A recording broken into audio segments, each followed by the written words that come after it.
A pair of Oriental pied hornbills are renewing their partnership. They mate for life. Before they face the challenges ahead, they reaffirm their bond. And they do so with an unusual ritual. At the entrance to a bat cave that they know well.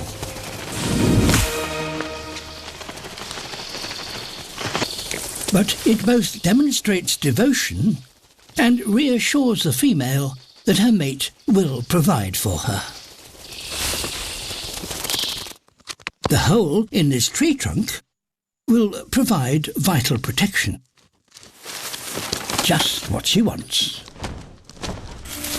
She pulls out her flight feathers. Now her partner brings her a beakful of mud.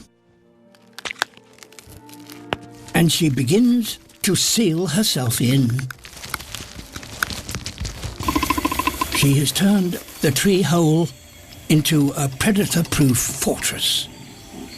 But it's also a prison. For the next 2 months, he will deliver all her food directly to her door. But she can be fussy.